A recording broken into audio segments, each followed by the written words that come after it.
Valentine's day जो कि दुनिया के सबसे बड़े फेस्टिवल्स में से एक है, इस फेस्टिवल को मनाना चाहिए या नहीं, ये तो एक बहुत बड़ी डिबेट है, क्योंकि वैलेंटाइंस डे के बारे में हमारा कॉन्सेप्ट ही गलत है। लेकिन क्वेश्चन ये है कि ये दिन वैलेंटाइंस डे आया कैसे। आज से तकरीबन 2000 साल पहले जब रोमन एम्पायर में एक जालिम बादशाह मौजूद था, तो उसी वक्त अल्लाह ताला की तरफ से एक मौजज़ाना तौर पर हजरत ईसा की पैदाइश हुई। हजरत ईसा तेजी से अल्लाह ताला का पैगाम लोगों तक पहुँचाने लगे, तो यहूदियों और रोमन एम्पायर के बादशाह ने हजरत ईसा को मारने का फैसला किया। लेकिन उससे पहले ही अल्लाह ताला ने हजरत ईसा को आसमान पर उठा लिया। यहूदियों का ख्याल था कि इसके बाद हजरत ईसा की कहानी मुकम्मल खत्म हो जाएगी, लेकिन हजरत ईसा के 11 फॉलोअर्स ने क्रिश्चियनिटी को आगे फैलाना शुरू कर दिया। ये वो वक्त था जब क्रिश्चियनिटी इतनी ज्यादा तेजी से फैलने लगी थी कि रोमन एम्पायर के बादशाह भी इस रिलीजन से डरने लगे थे। तो उस वक्त रोमन एम्पायर के बादशाह ने क्रिश्चियनिटी को खत्म करने के लिए क्रिश्चियंस पर बहुत ज्यादा जुल्म करना शुरू कर दिया। इसके तकरीबन 200 साल बाद रोमन एम्पायर के तख्त पर एक बहुत ही ताकतवर बादशाह बैठा। इस बादशाह का नाम था एम्परर। ये बादशाह बाकी बादशाहों की निस्बत काफी डिफरेंट था, क्योंकि एक सोल्जर से बादशाह बना था और बादशाह बनने से पहले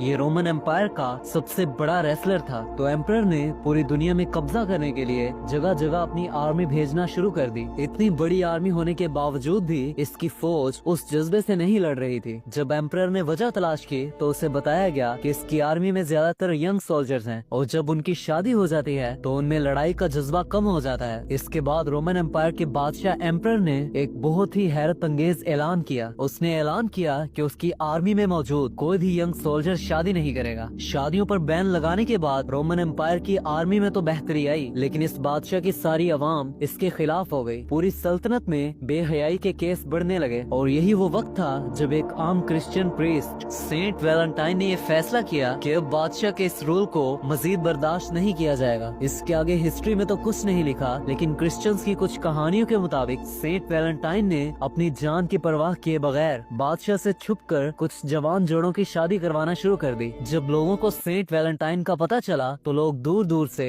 इसके पास शादी करवाने के लिए आने लगे और इसी तरह सेंट वैलेंटाइन ने रोमन एम्पायर में बेहयाई के खिलाफ एक कैंपेन शुरू की। लेकिन आहिस्ता आहिस्ता इतनी ज्यादा शादियां हो गयी कि किसी तरह ये खबर रोमन एम्पायर तक चली गई। बादशाह ने इस कैंपेन को अपने खिलाफ एक बहुत बड़ी बगावत समझा, तो एम्परर क्लॉडियस ने ये हुक्म दिया कि वैलेंटाइन जो भी है इसका सर पेश किया जाए। इसके बाद रोमन आर्मी ने सेंट वैलेंटाइन को पकड़कर जेल में डाल दिया। काफी ज्यादा दिन जेल में रहने के बाद अब सेंट वैलेंटाइन का आखिरी दिन आ चुका था, 14 फरवरी। अपनी मौत से एक ही दिन पहले वैलेंटाइन ने एक लड़की के नाम खत लिखा। पूरा खत लिखने के बाद वैलेंटाइन ने उस खत के आखिर में एक ऐसा लफ्ज लिखा जो